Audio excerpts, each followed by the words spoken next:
सब कुछ है मसीह की। आज का मेरा ये वीडियो मेरे मसीह भाइयों के लिए है और मैं आज जो अपनी आवाज़ उठाने जा रहा हूँ वो क्रिश्चियन संस्थानों में जितने भी ये करप्शन हो रहे हैं उनके खिलाफ है। और चूँकि मैं क्रिश्चियन ऑर्गेनाइजेशन में जॉब कर आया हूँ, आवाज़ उठाने की वजह से ही मेरी जॉब भी गई है। वहाँ पर हो रहे गलत कामों के ख़िलाफ़ जब मैंने आवाज़ उठाने की कोशिश की तो मेरी जॉब चली गई।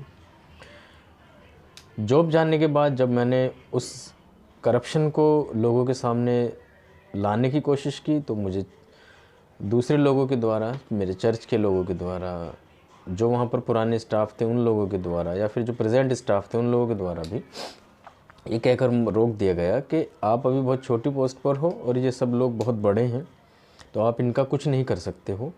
और दूसरी बात ये है कि चूँकि हम लोग मसीह समाज से आते हैं, बहुत अल्पसंख्यक हैं हम लोग, तो अगर आप ही अंदर के होकर आप ही अगर आवाज़ उठाओगे तो कहीं ना कहीं जो है दूसरे लोगों को मौका मिल जाएगा हमारे संस्थानों के ख़िलाफ़ उल्टा सीधा बोलने का। तो बहुत सारी चीज़ें थी जिन बातों को सोचकर मैं चुप रहा उस वक्त। लेकिन अब ये जो जबलपुर से मॉडरेटर का जो अभी ये केस आया है सामने, उसे देखने के बाद मुझसे रहा नहीं गया और मैं ये वीडियो बनाया आज मैंने। तो क्योंकि मॉडरेटर को जब मैंने ये संस्था ज्वाइन की थी मैं तब से जानता हूँ, क्योंकि हमारे यहाँ जो डिपार्टमेंट की हेड थी वो मॉडरेटर के काफ़ी करीबी थे। और जब मॉडरेटर का विज़िट हमारे यहाँ पर हुआ तो उस दिन उनकी खातिरदारी के लिए बहुत सारी चीज़ें, बहुत उनकी मेहमान नवाजी के लिए कोई स्पेशल सब किया गया। तो अब मुझे ज़्यादा नॉलेज थी नहीं, तो मैंने कहा यार ये पता करना चाहिए कि मॉडरेटर साहब की पोस्ट होती क्या है, ये है कौन। तो पता लगा कि जी भाई साहब ये इंडिया के 70% क्रिश्चियन संस्थानों के मालिक एक तरह से समझ लीजिए, उनके हेड होते हैं, बट ये तो मालिक ही कहे जाएंगे।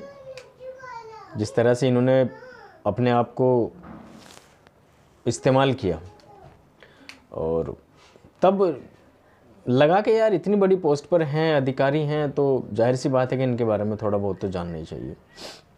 तो जब जानने की कोशिश की तो पता लगा कि भाई साहब तो बहुत ऊंचे वाले खिलाड़ी हैं। अब चूँकि वहाँ पर जॉब करते थे तो इसलिए कभी बोल नहीं पाए, लेकिन जब अपने डिपार्टमेंट में हो रही गड़बड़ियों के लिए मैंने बोलना शुरू किया तो पता लगा भाई साहब ये यहाँ तक सीमित नहीं है मामला, ये बहुत ऊपर तक है। और जब ऊपर तक आवाज़ उठाने की कोशिश की तो फिर धीरे धीरे होते होते जो भी चली गई। चलिए खैर, वो तो उस बात से उतना फ़र्क नहीं पड़ता है। लेकिन मैं अब क्लियर कुछ चीज़ें कर देना चाहता हूँ कि ये मॉडरेटर के ख़िलाफ़ जो भी जांच हो रही है, जो भी कार्रवाई हो रही है, ये मॉडरेटर के ख़िलाफ़ तो है ही, उसके साथ साथ जो मॉडरेटर को सपोर्ट करने वाले लोग हैं उनके खिलाफ़ भी होनी चाहिए। मॉडरेटर अकेला इतने बड़े घोटाले नहीं कर सकता है, मॉडरेटर अकेला इतनी ज़मीनों को नहीं बेच सकता है, मॉडरेटर अकेला इतनी स्कूलों की, इतने संस्थानों की फ़ीस को नहीं खा सकता है। तो उसको कौन सपोर्ट कर रहा है? सपोर्ट कर रहे हैं उसको उसी के द्वारा अपॉइंट करे गए वो लोग जिनको वो अपने इस्तेमाल के लिए उसने अपॉइंट किया उन लोगों को। तो जो लोग अपॉइंट किए गए हैं उसके द्वारा उन लोगों की भी जाँच होनी चाहिए। क्योंकि मैं जिस विभाग से आया हूँ, अभी मुझे जिस विभाग से निकाला गया है उस विभाग में भी अंदर ये बात है कि इस मैडम को यहाँ पर जो है पीसी सिंह के कहने पर अपॉइंट किया गया था। क्योंकि मैडम की काबिलियत देखकर तो लगता ही नहीं था कहीं भी कि इतने बड़े संस्थान का इसको हेड बना दिया जाएगा। मार्केटिंग का उसको है वहाँ पर बनाया हुआ था, मार्केटिंग की उसको अकल तक नहीं थी। जब उसके खिलाफ आवाज़ उठाने की बात करने लगे तो वहाँ पर जो उल्टा हमारे खिलाफ कार्रवाई होनी शुरू हो गई थी। इन सब चीज़ों की जांच होनी ज़रूरी है। मेरे पास भी कुछ सबूत हैं उस वक्त के इकट्ठे किए हुए जो मैं उस वक्त इस्तेमाल नहीं कर पाया था। और मैं नेक्स्ट वीडियो में, या फिर अगर कोई मुझसे सरकारी संस्थान वाला, अगर कोई मुझसे जांच एजेंसी है, कोई भी इस तरह का अगर मेरे साथ संपर्क करेगा तो मेरे पास जो सबूत है मैं वो उनको दूंगा। ये जांच सिर्फ पीसी सिंह तक नहीं, उसके साथ साथ उसके द्वारा अपॉइंट किए गए लोगों तक भी होनी चाहिए। उसकी जो अपनी पूरी एक टीम है उसकी पूरी जांच होनी चाहिए। दिल्ली में उसके द्वारा अपॉइंट किए गए कौन कौन लोग हैं, दूसरी संस्थाओं में उसके द्वारा अपॉइंट किए गए कौन कौन लोग हैं, उनके खिलाफ भी ये जांच होनी चाहिए। जब ये जांच होगी तभी जाकर ये पूरी की पूरी परत खुल कर आएगी। मेरा मकसद यहाँ पर किसी इंसान को बदनाम करना नहीं है, मेरा मकसद सिर्फ अपनी कौम को बचाना है। मेरा मकसद ये है हमारे लोगों के खिलाफ जो इन चंद लोगों की वजह से खतरा बन सकता है, उन लोगों को सेफ रखना है। इन चंद लोगों के करप्शन की वजह से, इन चंद लोगों की बेवकूफ़ियों की वजह से अगर पूरे के पूरे समाज के ऊपर किसी तरह का कोई खतरा आता है तो उसके लिए कौन जिम्मेदार होगा?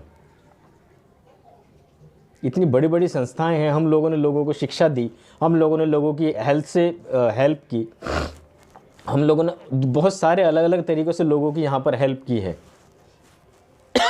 और आज इन चंद लोगों की वजह से वो सारी संस्थाएं बदनाम हो जाए, उन सारी संस्थाओं पर किसी न किसी तरह से परेशानियां बन जाए सॉरी, तो अच्छा होगा कि इन लोगों के खिलाफ ही जांच होनी चाहिए। इन लोगों के खिलाफ जांच पूरी तरह से जब तक नहीं होगी, ये अकेला आदमी जिम्मेदार नहीं है, तब तक सारी चीज़ें खुलकर सामने नहीं आएंगी।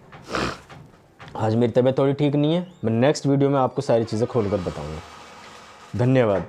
जय मसीह की।